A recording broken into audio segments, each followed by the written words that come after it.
Welcome to Flat Earth Debate Live. I'm your host Nathan Oakley, and if you are new to this channel, or you've not done so already, then be sure to subscribe, hit the bell notification icon and join button if you'd like to become a Nathan Oakley 1980 channel member and keep up to date with the Flat Earth Debate. If you would like to support the channel, there is a super chat that runs alongside each of these shows while they are live, and there's also a PayPal, Patreon and crypto link in the info box below the video. Also below this video, you can get £50 for swapping your UK electricity supplier to Octopus Energy. Most importantly, if you'd like to join the discussion, simply mute the page you are currently watching, then click the link in the info box below this video to join the panel and express your views on the nature of Earth. If you do join, please don't swear. If you do, you'll be ejected, and if you are, please don't try to rejoin the stream using sock accounts. You'll be warmly welcomed back on the next stream. Please also share the show on social media. Sharing the show obviously increases the live audience, but this in turn increases the chances of a more diverse panel, so please share the show on Facebook and Twitter. One last time, if you're new to the channel or you've not done so already, then be sure to subscribe, hit the bell notification icon and join button to keep up to date with the Flat Earth Debate. Now, we are joined by Father of a Stolen Child, 10th Man, Neil, Arwin, and a whole bunch of people in Discord, so welcome one and all. Good morning, everybody. Hello. Hey, good morning. Good morning. Good to be here. Good to have you all. Any evidence of a physical geometric sphere edge horizon, formerly known as Earth curvature? Nothing from Discord, no ballers? Loads. I'm just hustling them all off mute. Well, the absence speaks loudly. No geometric horizon to be measured. Not from Oklahoma. You know, they say it's there. They say they've seen it to measure it, but they can't see it to measure it. They say both sides of the argument. So I don't understand how someone could say it was seen, but then they say at the same time it's not seen. I'll see my video on anti-flat earthers versus globers. Answer that question. Okay, so the anti-flat earther versus a glober, the distinction is in the summary, Nathan? A glober would say, Earth curve blocks boats and buildings, here's the maths. An anti-flat earther would say, quote, we do not see the geometric horizon, end quote. Or, quote, the geometric horizon only exists in the maths, end quote. Or, quote, nobody claims the horizon is Earth curve, end quote. Those are all quotes from anti-flat earthers who've presented with the fact that the geometric horizon is beyond the limitations of an Earth sphere radius 3959 by way of this image we use called the Black Swan. There are several examples, but we only need one. Earth is not a sphere. Nathan, how are you? Made-up world. Very well. Sounds like a made-up world. You think they could? I think it's jazz. You think? I was just about to say, you think they would be able to have like a specific distance or angle they could view a city from, where you could see one of those like skyscrapers or something tilting a little bit? Well, each of those distances are going to require a flat bottom to get a 90-degree angle to a GP of a star, for example, as discussed in the pre-show. Can't do these things on curved surfaces. They wouldn't work if it was a curved surface. They do them on a flat surface because it is a flat surface. Any more on Earth curve? Go on, Jazz. Nathan, how are you? Very well, Jazz. You asked that. What can I do for you? Well, obviously the horizon isn't geometric or physical, is it? Welcome to Flat Earth, Jazz.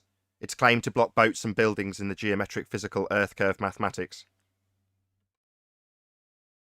Bravo, Welcome Jazz. to Flat Earth, Jazz. Welcome to Flat Earth. Nice to have you, buddy. No, if something... Yes. Earth curve math says that Earth has got a geometric physical horizon that blocks boats and buildings. What do you mean, no? Yes. Or geometric. Yeah, geometric. You've just said it isn't. Welcome to Flat Earth. It isn't geometric. It needs to be an Earth curve as labelled with an X and called horizon in your Earth curve maths. Yours is geometric and physical. It used to be claimed to be blocking boats and buildings. You were there, Jazz. Do you remember when they used to claim it blocked boats and buildings with a feet and inches value? Do you remember that? Yeah, Remember that, was. Nathan. So if something... Yeah, it doesn't. You've just told us it's not physical or geometric. Those are your words. Now you're going to tell us how it does? Because you remember how you used to tell us it used to block boats and buildings? Even though you've just told us it's not physical. How's it going to block a boat or building if it's not physical, Jazz? This is what I'm just trying to say. Nathan, if something is going to block something, it either has to be physical or geographical. And you just told us how it's neither, so it's definitely not your Earth curve then. So it is the Earth curve. What, when you've told us it's neither physical nor geometric, you're going to tell us, though, it's definitely Earth curve that's blocking this stuff, even though you've just literally told us only 3 minutes ago that it is neither, quote, physical or geometric. That would be the horizon. So not Earth curve. By your own declaration, we welcomed you to flat Earth as soon as you said it. And yet you're going to talk through me pointing that out for the third time? No, I'm not going to say anything. You keep going. Okay. The horizon's not Earth curve. If it was, it would be physically geometrically blocking stuff as per the claim that it's blocking stuff physically and geometrically in the begging the question, proof of nothing, perspective hijacking Earth curve maths, that you were here when people came along and told us how physically geometrically blocking stuff the horizon was. Here's an example from National Geographic where they show it as being physically geometrically blocking a boat. Now, you've told us, anti-flat earther that you are in cognitive dissonance, having presumably now wrapped your head around the Black Swan argument, going to tell us how it's not physical and not geometric, therefore not Earth curve, as shown on screen by National Geographic. And you were here when they used to claim it now, weren't you? You just backed me up by what I just said. Do you not understand that? Oh, it's me being thick, really. I understand that you told me it wasn't physical, yet it's claimed to physically block stuff. Why would you say that? Why would you ask me something when you've told me Earth curve's not physical, and yet here it is on screen from National Geographic claimed to be physically blocking this boat? You were there when you used to tell me it was physically blocking stuff. Now you're here telling me it's not physical or geometric. Even though you got maths that's physical, geometric claims it's blocking this stuff like the boat physically with its geometry. Hello? Welcome to Flat Earth, you stupid clown. Nathan. Just listen to this just for a second. All right. If something's 500 kilometers away and you cannot see it from where I can see it, you're 500 kilometers away. You can't see me. I can't see you. Is that a physical thing blocking us? No, I'd say you were vision? just too small to see. It would be an effective perspective. You'd get too small to see. Of course, when you were here arguing that Earth curve was blocking our view of that person in the distance, you asked us how many feet and inches were getting in the way and they don't change with distance. So no, I'd say it's just merely a perspective effect, like we used to tell you back in the day. Of course, you were there when we were shot down and shouted down about perspective being a reason things could disappear into the distance. We were told we were making that stuff up, and only Earth curve could block it with its physical geometry you've told us we don't have anymore, right, Jazz? See how I never argued with you then? Because I never said that. Sorry, I've got it on record. You said it for a live audience that we don't have physicality and we don't have geometry. That is what you said. I quoted you. Bring that up. Okay, I'll trim it out and I'll put it next to you now denying that you said that. Nathan, can I ask him something? You can wait for him to deny it so I can put him saying it right next to him denying it and call him a liar. Go ahead, deny it. See how he's not answering me, audience? Yeah? You did say it. You came here like Tim Osmond to tell us we don't have a physical geometric horizon, even though you've got maths that claims you've got a physical geometric horizon. It's labelled Earth curve maths. You're telling us how we don't have that physical geometry. I ask you to deny the thing you've already told us we don't have, and you go completely silent. Nathan, I would not say anything about a geometric horizon because... It was your opening statement, you stupid fool. Do you know what Do I know what you said? Yeah, I'm not deaf. I heard you, and it's recorded and broadcast to a live audience, Jazz. mean? So what does geometric mean? It means that we don't have it because you've told us we don't have it, or physicality, which we also don't have, and you need it for your Earth curve maths that's got physical horizons blocking boats and buildings. That's what geometry would be if we had it, we just don't. You were the one who told us we don't. It was your opening line that you then lied about and said you didn't say. You laugh it up. You don't have Earth curve. It's not physical. It's not geometric. That's what you're telling us. Yeah? Laugh it up. That's your cognitive Geometry pain. is physical. Sorry, do you want to jabber through me while I point out that you're in cognitive dissonance? You're holding a position where you've got Earth curve because you were here when it was claimed to be blocking stuff with feet and inches values that don't change with perspective. Yeah? You were here when that happened. You've just come in and your opening line is to tell us how we wouldn't expect to see geometry or physicality at the horizon. Yeah, welcome to Flat Earth. I hope you haven't killed any of your kids lately. What the fuck? Kick this guy out and never let him return. Right, I don't ever use the ban button, but that is what you are now going to get. Removed permanently and blocked from this server. How dare you? Hope you haven't killed your kids. That's what you scumbag globe-believing wankers do when you get absolutely humiliated by a flat earther and your own words pointed out back to you. You talk about the death of my children. It's an absolute outrage. Fuck on the fucking planet. What an absolute I'm outrage. sorry, Nathan. I'm sorry, Nathan. Get but the fuck that's out of my what you hangout and dragged never me to. return. How dare you? I want to talk through every single rendition of me parroting back your own bloody words that destroy your faith in Earth curve horizons and then lie about them and then talk about the death of my children. It's an absolute outrage. Terrible. Terrible, terrible, terrible. This is where they go. This is where they go when they get their ass handed to them. He should never be allowed back in here for that. He's lucky I can't jump You're in. a sick You don't want to hear nothing being said. You're a sick man, Jazz. Nathan, I got 2 slides up for you, Master B. The guy did claim geometric. He tried to define it as something else after years and years of saying it's obviously the curvature of the Earth. Okay, it's up.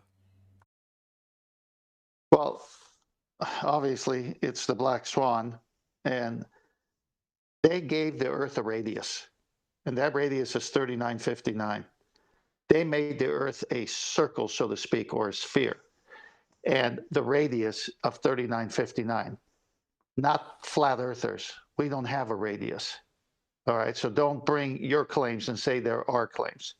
If the Earth is a sphere with a radius of 3959 miles, then every horizon distance measurement must be no more than 1.225 times the square root of the observer's height in feet. Geometric horizon curve calculator. Now, it's very easy to test this. The next slide, please. As you can see here, these 2 photos are taken with the same camera and camera height 4 days apart. Not only are A and B both black swans, and Baltar's pay close attention, your physical sphere age horizon that blocks buildings and boats has moved. Does your spinning monkey ball inflate and deflate as Huey made this slide here? Now think about this. The horizon is behind the second oil platform in the picture A.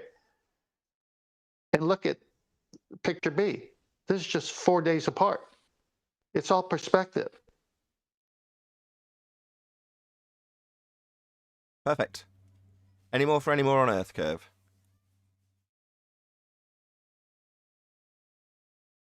I'm going to say something about their white swan argument to the black swan. Okay, Paul and Stagoli, go ahead. Well, I was just going to say all that is affirming the consequent whenever they try to show a picture and say, see, it looks like it's a geometric obstruction today. That's correct. And then try to formulate it. Yeah, when your modus tollens fails, it becomes an affirming the consequent. If Earth's a sphere radius 3959, then we'll have a physical geometric sphere edge for horizon blocking boats and buildings. We have a physical geometric sphere edge for horizon blocking boats and buildings, therefore the Earth's a sphere. Yes, absolutely, it's an affirming the consequent form of logical fallacy when they presented Earth curve maths with their begging the question proof of nothing perspective hijacking Earth curve calculator. Well, when they do that, they just affirm the consequent for their begging the question fallacy P statement that Earth's a sphere radius 3959, a la their maths. Therefore, we'll see an obstruction at the horizon at whatever distance the math says. And we do see an obstruction at the horizon at whatever distance it's claimed to be. Oh, it doesn't quite match. Refraction. But therefore, Earth's a sphere. Affirming the consequent formal logical fallacy. Correct. Well, I never thought I would hear people who have a geometric religion say that the horizon is neither physical nor geometric.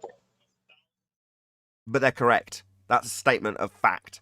The horizon isn't physical or geometric. Therefore, neither blocks, boats, or buildings with any sort of physicality or geometry. It has none. The horizon is not physical.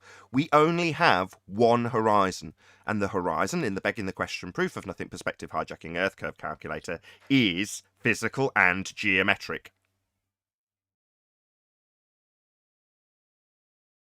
Any more for any more? Stagoli, did you want to add something? Yeah, thanks, Nathan. I remember, just like Rumpus, him specifically asking you like 30, 40 times in a row, what height is the building at, X feet, not taking into account perspective. And now he's saying he wasn't doing that. So they're just not being truthful. Little black swan. That's correct. Jazz's question before he got permanently removed was to ask me if somebody at a great distance would be seen and whether or not that would be Earth curve. We say no, they're getting too small to see. As things move away from you, that's happening. But we were shot down when they all claimed the horizon was a physical geometric sphere edge, when we said no, things can disappear into the distance because of perspective. That's flurfspective, they all told us, including Jazz. It's geometry, it could only be an Earth curve. Really? Well, now you're here telling us that it's not physical and not geometric as per your maths, with it being geometric and physically blocking things in the distance. And as to Scoli's point, with a feet and inches value that doesn't change with distance. Why is the 20 feet missing from the clock? What do you mean? The clock's miles away. It's got a really small angular size. Yeah, we don't do that in our maths. Things getting smaller isn't accounted for. It's blamed on Earth curve and only Earth curve, with its physical geometry only. Oh, really? Well, now why are we being told that it's not physical or geometric? Oh, because we've debunked it with the Black Swan. That's why. Shout out to Godzilla37, who says, buy something for yourself with it. I like how it triggers bull believers when they don't get it. You earn this. Oh, well, thank you very much. I'll put it towards my mic thumb saving it for. Thanks, Godzilla, for the super chat. Nathan, Yeah. before we move on, I think the biggest thing is the biggest thing is how all these structures continue to be 90 degrees relative to you when they're supposed to have this significant amount of obstruction, meaning that it's supposed to be a big decline. So there should be a tilt somewhere. Like it shouldn't just be standing straight up. If there's this obstruction represents the Earth curve, and Earth curve means to them means level is following along the Earth curve. Yeah. In spite of the fact that when level is used to actually measure anything, it's actually taken as being what it is, which is level and not curved.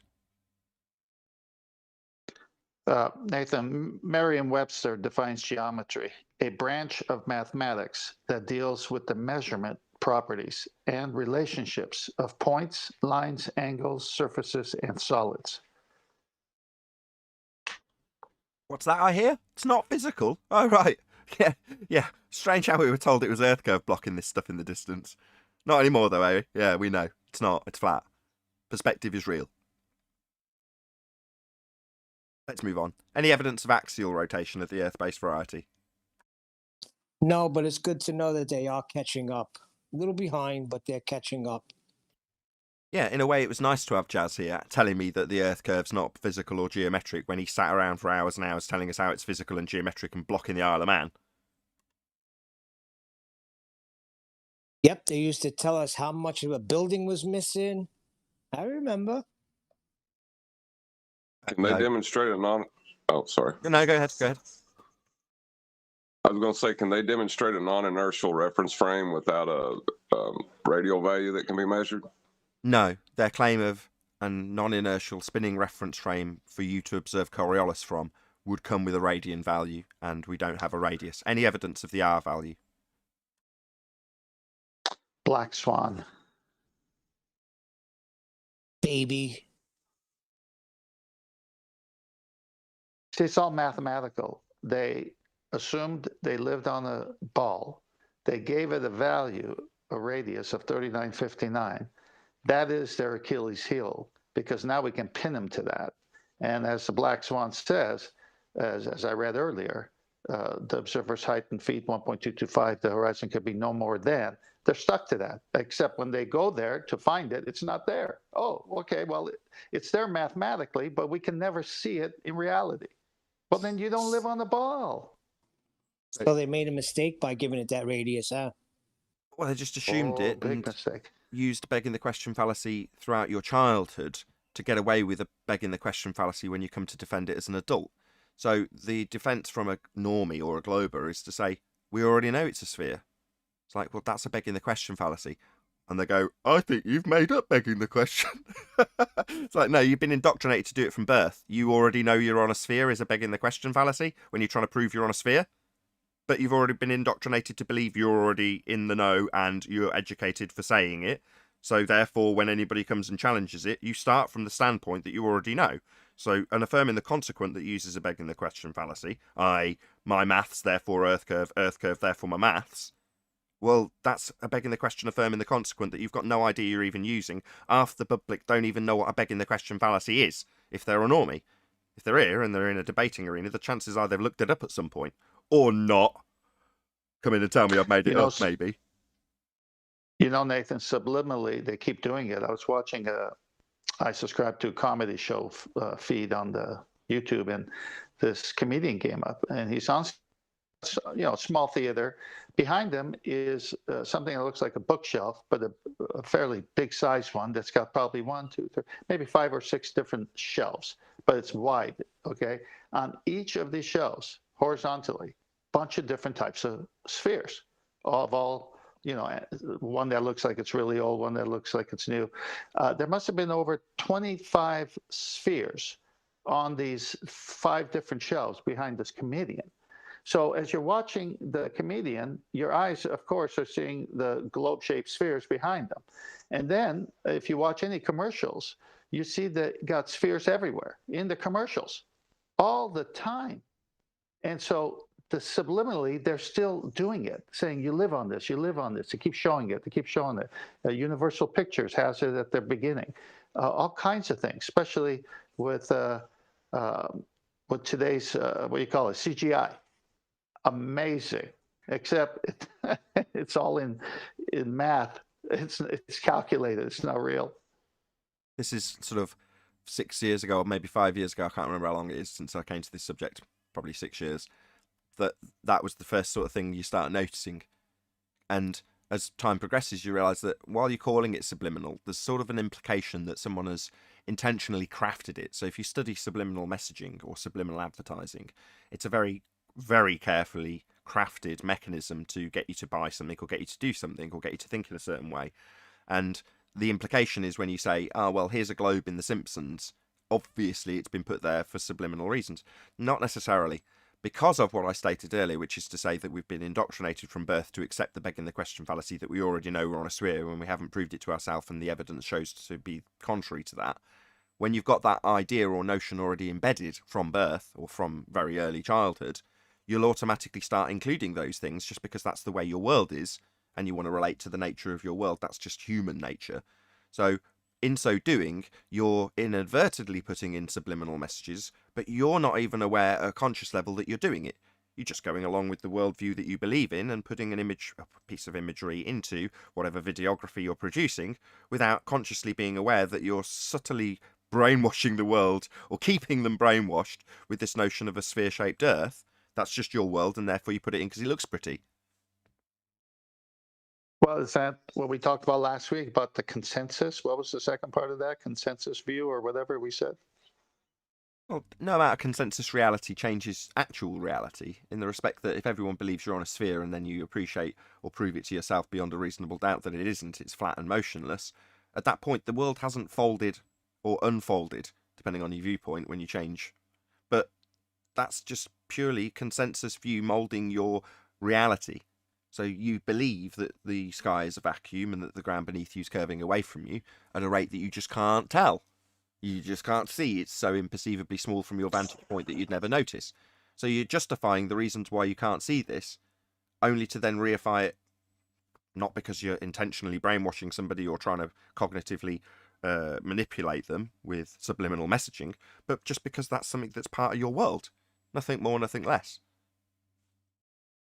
Now, this is interesting because I brought this up before. When I was a kid in school, I told my science teacher, I said, we're not, I don't feel that I'm spinning. I don't think we're spinning. I know you're teaching this to us, but I know what spinning is. I get dizzy.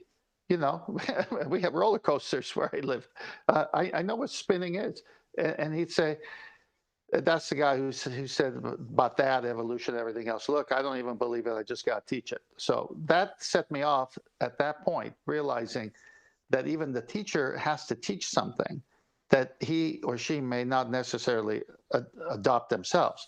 But now I share it to where when I'm with some friends, especially one or two I'm thinking about, I said, look, when you're spinning versus you're not spinning, do you know the difference? And they say, yes, of course. And then I apply it to what they say we're living on. And immediately they get on the defensive. Yep, spinning, we just can't tell. And I said, well, then how do you know you're spinning if you can't tell? I mean, it's amazing. Yeah, because they've already gone through this. When Chocolate describes it, he's not here to back me up on this, but when Chocolate describes having these cognitive battles when you're a kid, swinging the bucket around above your head, going, well, the bucket needs a bottom on it to keep the water in. I don't get it. It doesn't make any sense. Somehow, you've overcome that cognitive pain or that cognitive dissonance and given yourself a workaround. And it doesn't quite function correctly. It functions to put it into the back of your mind and not concern yourself with it. But whenever it comes back up, there's a certain amount of that cognitive dissonance that resurfaces. That's why they get stroppy with you. Because as a kid, he might have rationalised it. It's like when people go through trauma and suppress it. Then you bring it up and suddenly it all comes to the surface again. Well, that's what it is. It's literally the trauma of trying to cognitively wrap your head around something that makes no sense when you're a kid, knowing that the world around you understands it better than you do, to your assumption. You think everyone around you knows better and understands it. You just don't, but it's okay because everyone else does as more intelligent people than you. So being challenged by it just brings all of those emotions, fears, concerns, cognitive dissonance. It all comes back to the surface, and you get the person turning into that little brat right before your very eyes.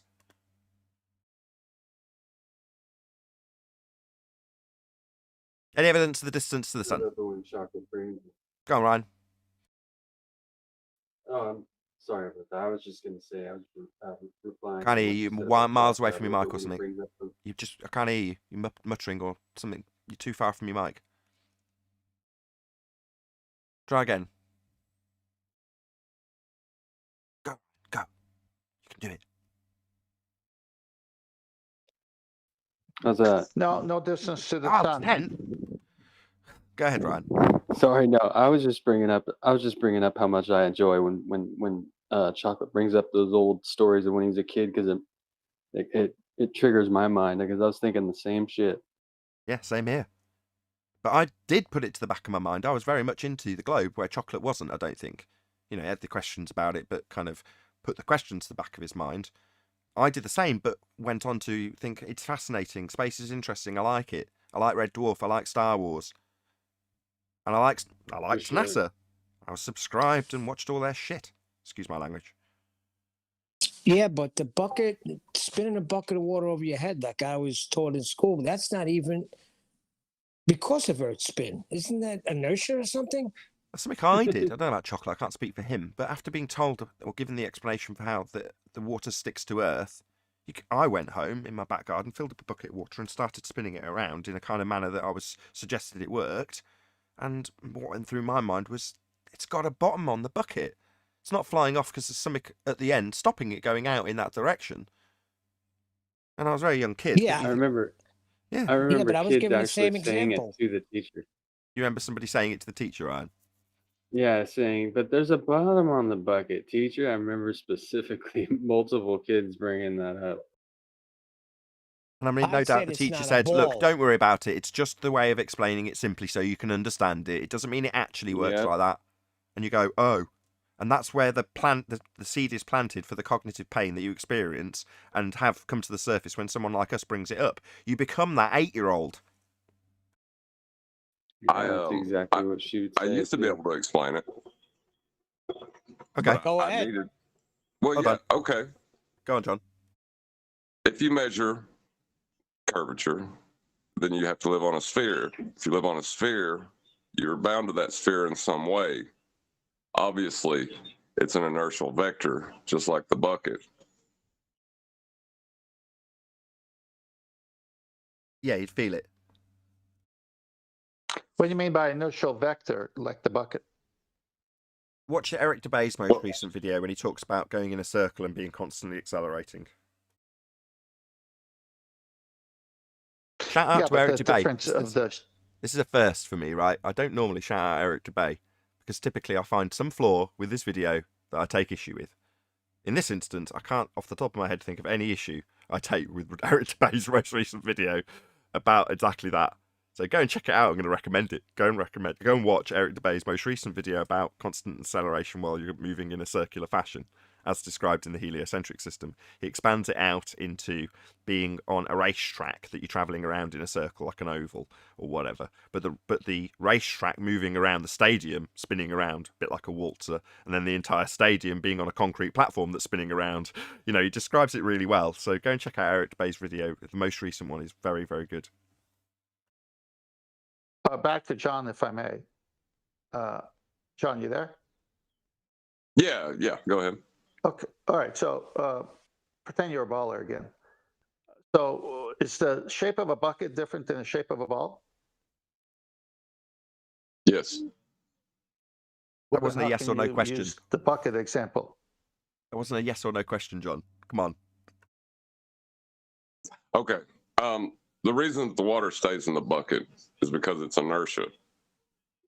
The reason you stay on Earth is because of your inertia.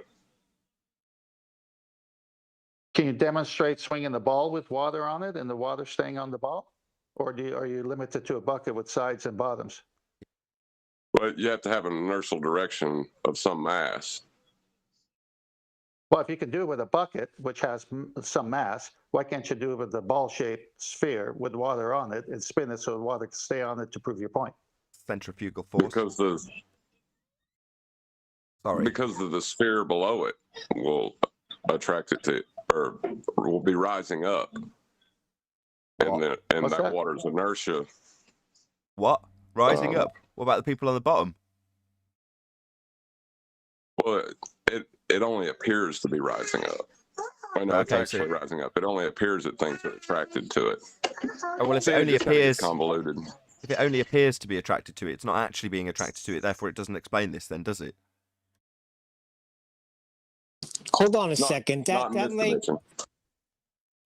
the lake and the ocean is not on a smooth surface. Neil, that's the conclusion you've just ruined. Thank you. So, if it's a apparent force, it's not actually going to overcome the problem of it not pushing against the outside of a bucket when you say that it's clinging to the side of a sphere. When it's an apparent force, i.e. not actual, not going to do that then, John. Oh, yeah. Yeah, that's a problem. Okay, Neil, thank you. Can I say something now? You can now. He's conceded the main point. Go ahead. He was conceded. He was done from the beginning. Anyway, listen. These oceans and these lakes, they're not on a level ground. There's crevices for them to be in. So there's buckets all over the earth. How about that? And with the earth spinning, with all these seas being inside of little buckets, that's how it happens. No, because the buckets are on the outside pointing out. It's like saying a golf ball with the little divots, right? Let's say you've got all the little golf ball, I don't know what they're called, and Tenth will know the name of the nodules that are on a golf ball to make it cut through the air better, more aerodynamically. Well, if you imagine filling dimples. Say again? Dimples. Dimples. Imagine filling each of the dimples on a golf ball. Now, the first problem you're going to encounter is that once you've filled the ones on the top and you turn it over to fill the ones on the bottom, it all dribbles out. So it doesn't stick to the bottom. That's the first problem you've got. But then if you start to spin it, let's assume that you've somehow magically get it to stay on the top and bottom at the same time and you spin it. The force is going to throw those water droplets outwards. Now, in the case of the bucket, the bucket itself stops the water. In the case of the golf ball with the dimples, it doesn't. It just throws them off. What if those dimples were deeper? Then it would contain more water to throw off when you started spinning it. Same problem for the stuff at the bottom, though. It's still going to dribble out. Yeah, I guess that ain't going to work. I got a point to make about that, though, is every example that we've given has a measurable radius. Earth does not. So what you're saying is when they assert that we've got a convoluted backwards description of how the non-force apparent force that isn't a force holds water in opposition to the way it wants to fly off, you're saying that in order to make that backwards assertion in the first place, you'd have to have a radius value to assert the spin rates, etc., and they don't have that. Is that what you're saying? Right. How do you have the density of Earth through Cavendish supposedly if you don't know the volume? They don't. They don't have any of that if they don't have a radius value, and calculating mass by way of an assumed R value that's been debunked is pretty useless. So they don't have it, John. Yeah, that's what. Yeah, right. R is essential. And they don't have R anymore. It's dead. We've killed it. Black Swan. Bye-bye. Globe religion over. What's the result if you want to remain on the globe or retain your globe faith?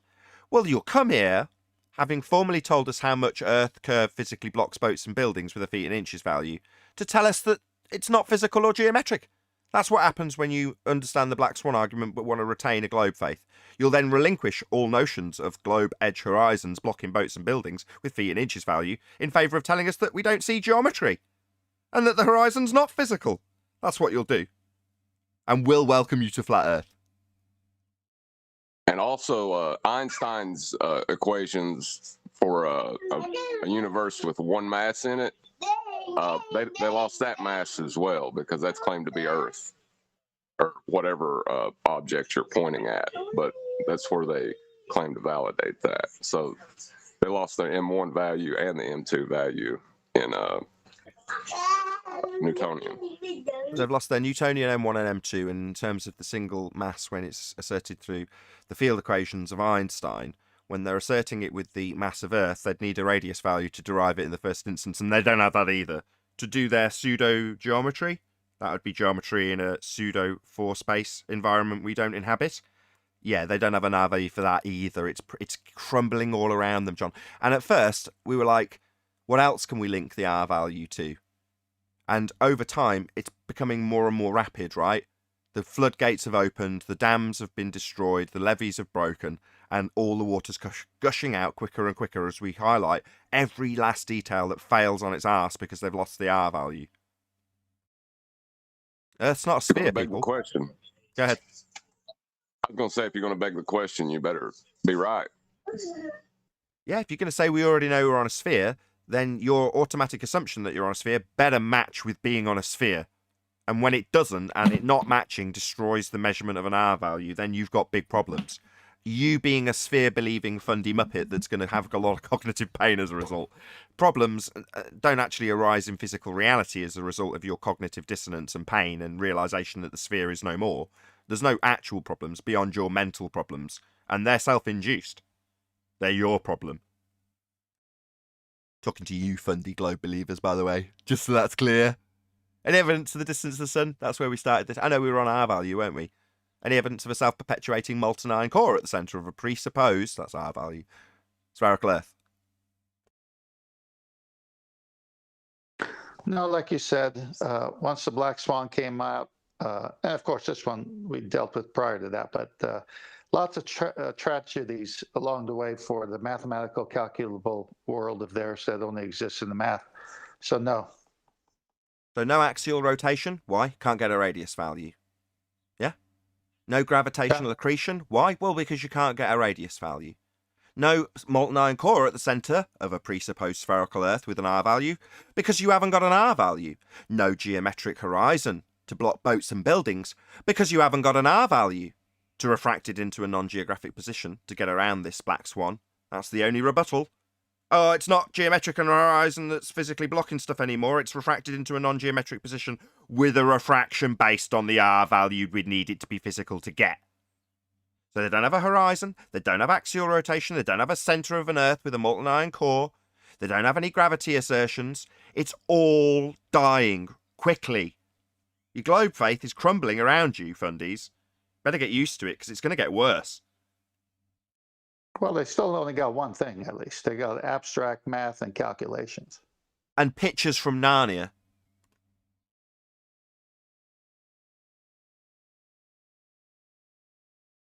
Any evidence you can have gas pressure without a container? Speaking of pictures from Narnia.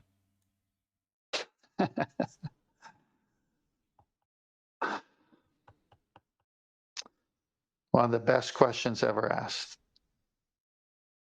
111 people watching this live show. Smash that share button. Don't get any promotion elsewhere, so it's all down to you guys to share this show and increase the popularity. Also, don't be scared of the like button. Smash that like button. What's it mean for atmospheric law if there's no sphere? Oh, yeah. Atmosphere's out the window as well. Sphere-shaped air, you say?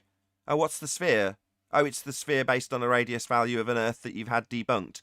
Yeah, that's going to be unfortunate for when you beg the question of air in a sphere that's violating natural law, not filling a container. Oh, it's all falling by the wayside, fundies. The R-value death was when we told you the Black Plague. It's going to slowly kill off faith in globe. Any scientific evidence of gravity?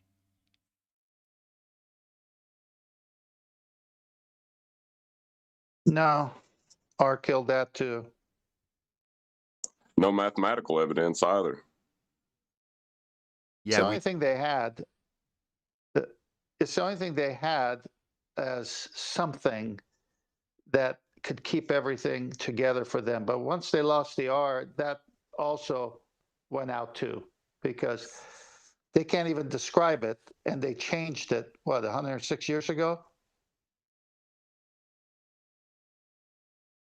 Gravity. Yeah. Yeah, it's no longer a force that attracts anything. So they needed it so that they can have everything stay on this ball. Then they said it was a force. Now they say it's not a force. So then how is it staying on this ball? By the way of people's mind's eye, believing pictures like the one on screen, where they are shown a sky vacuum with Superman flying in it, and high-pressure gas below it not expanding into it in violation of natural law. The picture on screen, which is an area you will never visit because it's not real, that would be a second law of thermodynamics violation, sky vacuum called space, is shown to you all the time. And it's asserted that the black area is a high-pressure gas not filling a low-pressure area. France in the Virgin Atlantic is, I think, on the 11th, supposedly going up, and going to be in space with some people. Well, when we were viewing that sunset the other day in North Carolina sand dunes, I posted some pictures in Master B if you wanted to glance at them. There was a guy like in a parachute type thing, but with a motor on it, buzzing around up there. I'd say he had to be about maybe 1,000 feet in the air, maybe less. I might be wrong. So my sister-in-law was saying, I bet he can see the curve of the Earth. I said, it's an impossibility. You are never going to see the curve of the Earth. You will never see Earth like you see when you're watching the beginning of a movie or what NASA shows you. You will never see it because it's not there. Well, because it's not Earth curve. The horizon isn't Earth curve. So when people ask questions that lead into the begging the question of a sphere-shaped Earth, they're questions like, well, how high do we need to go to see the curve of the Earth? That automatically begs the question that the horizon's a physical geometric sphere edge. So you're going to ask about when we get to see the sphere edge. Or if you're a flatty and you start saying the horizon rises to eye level, you're leading in to the response that no, the horizon is going to block your view of boats and buildings at however many feet and inches this calculator says it's going to block them at. When they reify the horizon, which in this case Neil's saying you won't ever get to see in the same way the Superman picture presents it, which is true. You can't get to space. It's not real, it's Narnia. But ultimately, it begs the question that the horizon's a sphere edge. And it isn't. The horizon is not a physical location for blocking stuff. No, I told you you'll never see it. Yeah, because the horizon's not physical, not because you can't get high enough. Oh, yeah, I didn't need to put that part in there, but that's what I was getting at. That's it then. That concludes housekeeping. Not bad. 45 minutes into the live show. Last couple of shows we didn't even get through all of them, I don't think. By the way, I watched the sun come up in South Carolina yesterday, right off the beach. Wow, that is an amazing, amazing sight. And I still want to know how it works. Yeah, I got to experience that through the eyes of my eldest daughter. So in the evening, she's looking and pointing out where the shadows are and where the sun's coming from to me. And then the following morning, we get up and she goes to look for the shadows. She's like, the shadows have changed. And then she starts pointing out that the sun's moved and how it's moved and how the shadows have changed. I was so proud. That's awesome, Nathan. Correction, North Carolina. My wife just corrected me. I watched the sun come up in North Carolina. Yeah, but your luggage is in South Carolina. That was You know- that was very scary getting off the highway and grabbing hang that on. luggage. That was a segue to one of your pictures. So I saw Neil post a picture of the sunrise, and it's a very localized sunrise. Now that defeats the ballers' claim that the sun is 93 million miles away, because they need light to come in parallel. And when you look at sunrises, and Neil has a good one, it's locally rising and lit. The predominance of the light is in one area, but there's to the right and to the left of it, the rest of the horizon, it's not lit. But they're saying that the sun is 93 million miles away. That whole horizon should be lit the same way. Possibility, right there. You shouldn't get divergent light rays from it. It should just all come in parallel, light it all evenly. It should disappear with what they describe. It disappears with a terminator line. And the terminator line, in the case of the heliocentric model, in the assertion that the sun just disappears behind a physical geometric sphere edge or a horizon, once the sun goes beyond that at the great distance, it should just be, as you say, just a line of light along the horizon. Shouldn't be this point with light emanating out and dissipating or diffusing as it reaches the edges of the parameters of the picture. That shouldn't be the case if it's 93 million miles away. It's an absurd notion. We have no idea what the sun is before any fundies leave comments. Well, what is it then? How far is it? Well, this doesn't work on your flat earth reification that you don't punt here. Yeah, before you give any of that, it's just not 93 million miles away. We know it's not because the distances are based on R. That's another thing that's gone. Yeah? Kepler's third law of interplanetary motion needs an assumption of Venus being the same size as Earth and Earth having a radius. Well, you haven't got it either. So your scaling values are irrelevant if you haven't got that assumption of Venus being the same size when you measure the transit. So that all goes down the toilet too. Every measurement for every distance to every star that you've ever thought you knew was a certain distance away is all wrong. Number one, we don't know that they've even got any physicality. They're just lights in the sky. But all of that crap that they gave you about the heliocentric model and its distances, we've debunked the R value, and that specific value, that number, is ascribed to Venus so that you can get the scaling values through a transit. That's what's done to give you those values. 93 million miles, that's where it comes from. It also debunks the speed of light. Shout out to Brian's Logic, subscribe today. You need an R value for that. AU, the distance to the sun. Well, that your light measurement, that's completely buggered if you don't have that distance. That Einsteinian crap also down the toilet. It's all gone. You're watching your globe faith flush down the toilet. Well, if you look at orbital mechanics, it doesn't work without an R value either. It's based on R. When anybody ever says orbits, I say that's a begging the question fallacy. That's the assumption of it falling around a sphere. Yeah, definitely a begging the question fallacy. No different to assuming R or assuming Earth curve edge horizons. Assuming orbits. So you assume we fall around the sun? All right. Why would you assume such nonsense? Well, when we fall around the sun in orbital, that's how they'll start their argument. Just beg the question immediately. We already know we're falling around the sun. When did that come out, orbital mechanics? I don't know, Neil. The heliocentric system, Well- we debate how long it's been around, don't we? So if I was to ascribe a value based on the historic information, I'd immediately start cringing. What would the sky look like if the rays did come in at a 90-degree? Wouldn't it just be like one big sun in the sky? I don't think it'd be one big sun in the sky. I just think that the light would hit the edge of the horizon, as was described by 10th and Neil earlier, in a much more uniform fashion, as opposed to being a local light. There's no other way of describing it. Yeah. What is the horizon anyway? Like, what is it? Well, it can be made up of all sorts of different things depending on the circumstances that you're viewing it with. So you can have various different horizons that you can induce yourself. If you put your hand in front of your face, you can induce a horizon, right? But the horizon that we talk about, that's at the edge of your peripheral view or the edge of your view, full stop, is the horizon. Yeah? As opposed to, well, that top of the mountain is the point where the sky and ground meet. Well, in technical terms and literal terms, that's what the horizon is in that circumstance. However, when it's calculated to be the diffraction limit or the limitation of your view or the most limited angle to the deck when you're looking over it, those are the things that are asserted to, or formally asserted to be Earth curve edge horizons.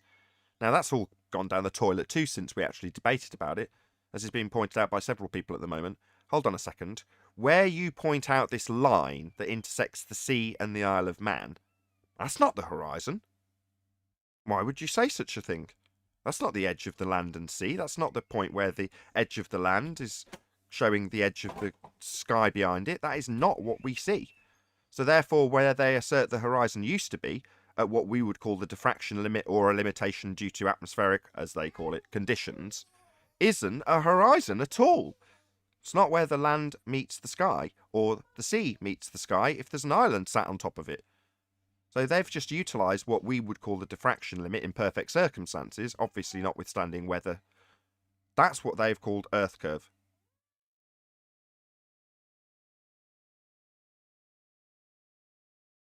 Is it the diffraction limit of the human eye or the diffraction limit of a specific instrument that they used to calculate with? Whatever you're viewing it with. So if you've got the limitation of an aperture and a camera, and then, yeah, you're not going to see something into the distance getting smaller when it's presented in 2D form on a photograph or on a digital image on a screen.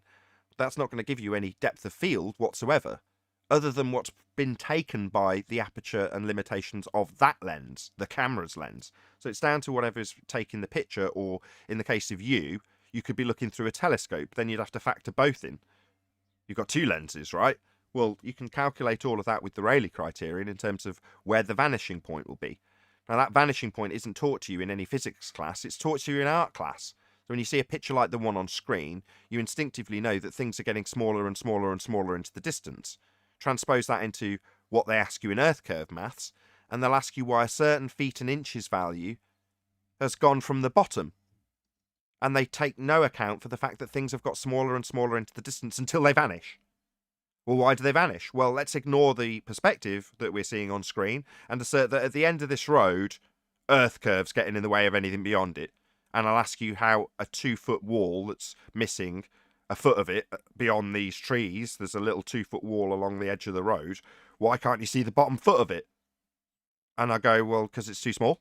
And they go, no, it's definitely Earth curve that's getting in the way. Forget the fact that stuff's getting smaller. We only ask you about the feet and inches value of the wall, and if it was running the full length of the road, you'd see it getting smaller and smaller and smaller and smaller and smaller until it disappeared. But then it's nothing to do with it in terms of its angular size, because it's always going to be 2 feet, right? So they can say when it got too small to see, it's still 2 feet.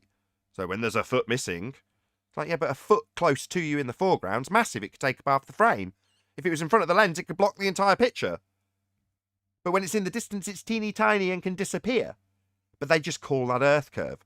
A physical obstruction that they'll take you to Earth curve maths and show you where the physical obstruction blocks the bottom of a wall with a feet and inches value that doesn't change with distance.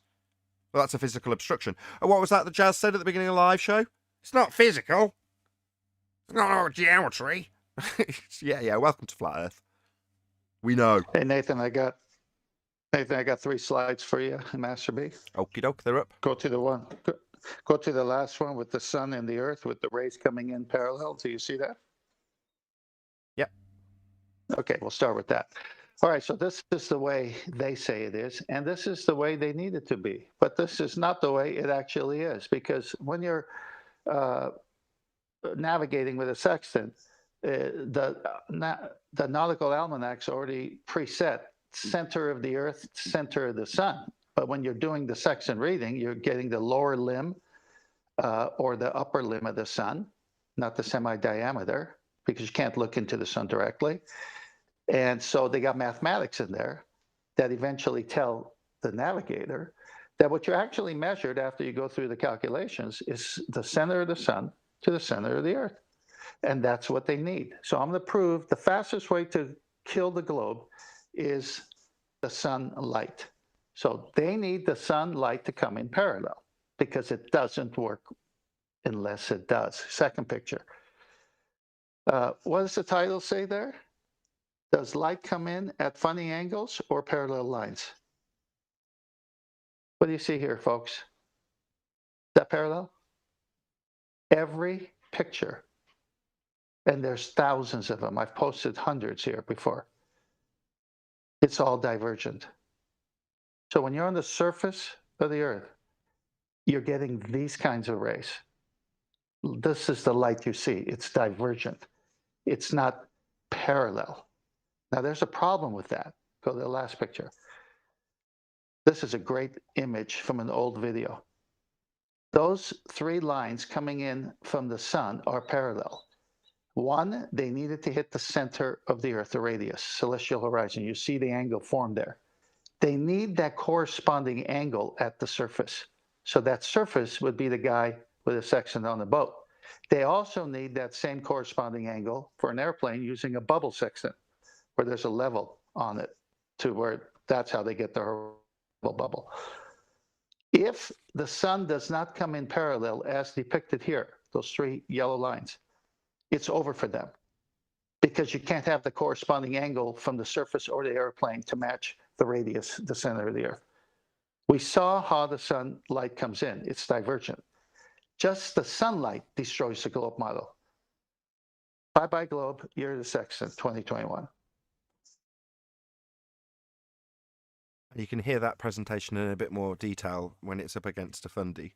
I've trimmed it out and then even did a short for the first time. I didn't really want to do any shorts, but I thought that's worthy of me actually going out to the effort of figuring out badly how to rotate it, which you can't do on an iPad. So if you're listening, Apple, I know you all watch the show. Be nice to actually be able to edit a YouTube Shorts video on an iPad, but you can't. You have to do a massive workaround and it looks crap at the end.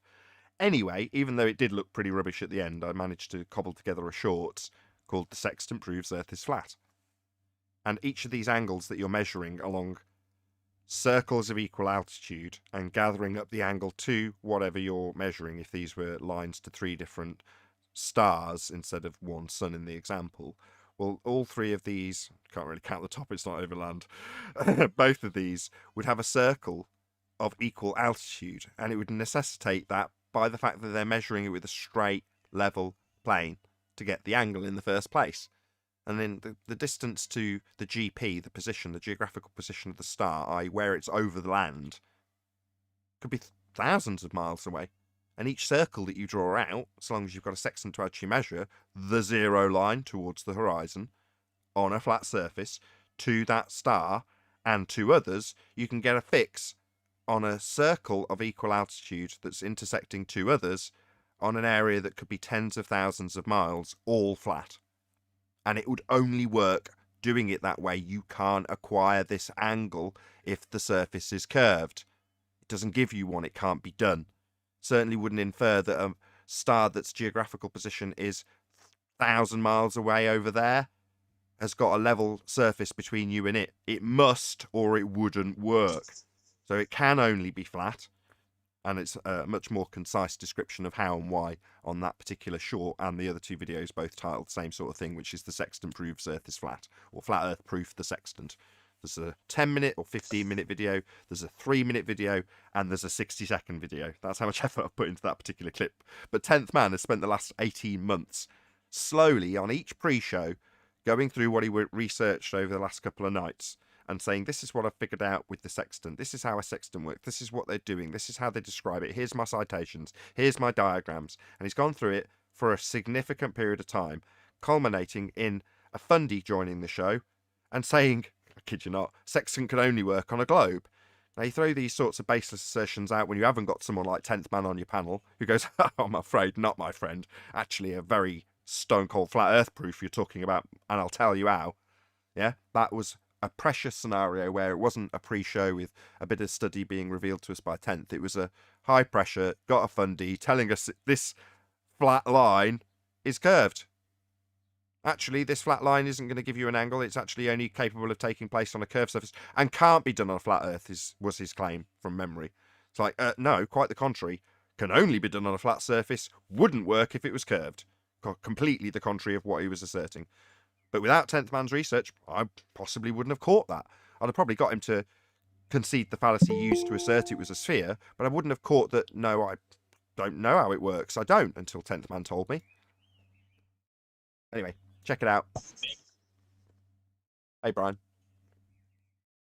Hey, Nathan, I put a bunch of slides on there, so we can do it in the after show if you like, or we can finish up here. I was going to get some final words from you, a hello from Brian, and then I was going to go to the after show. So stay tuned if you're watching. But go ahead, Brian. Go ahead and round out if you wanted to add anything, 10th. Did you want to add anything, 10th? Brian? Oh, I thought Brian was going to go before me. Yeah, I thought it would be more funny to. Sorry, my fault. I pressed the hang up button when I tried to press the mute button a minute ago. Hello, everyone. I'm not having anything. Thank you. You've already said hello. Okay, yeah, Nathan, go. I thought it'd be to the amusing slides, to we'll say do hello that. to him and then immediately cut to the after show, but this joke's getting more and more disjointed. So just if you can round out your points, 10th, and then I will ask everyone to stay tuned. Yeah, go to the new slides I sent you, because it just gives imagery to what you just said. No, I'm not going to do a slideshow. I'm just about to round out. Ugh. With that, I'm going to say a huge, massive, enormous thank you to both Discord and G+ panels for making today's live show possible. Of course, a massive thank you to all of you in either Nathan Oakley. I know we're live, aren't we? All of you watching live on Nathan Oakley 1980. I think I actually missed a super chat from Unitox Femu in all of those descriptions. Let's just see if I have. Did I miss one? I'm sure I did. Scroll all the way up to the top and find that I've already read it out. Now I'm doing it in the middle of the live show. This is from my daughter. Celebrates birthday on a cast of a Turu. Oh, okay, well, thank you very much indeed for the super chat. I'm glad I did actually scroll back and actually find that. So thank you very much indeed, Unitox Femu, or Sasho's probably with us in the after show chat. So once again, stay tuned if you're watching on either premiering stream. I've been Nathan Oakley, and I'll see you all in the next video.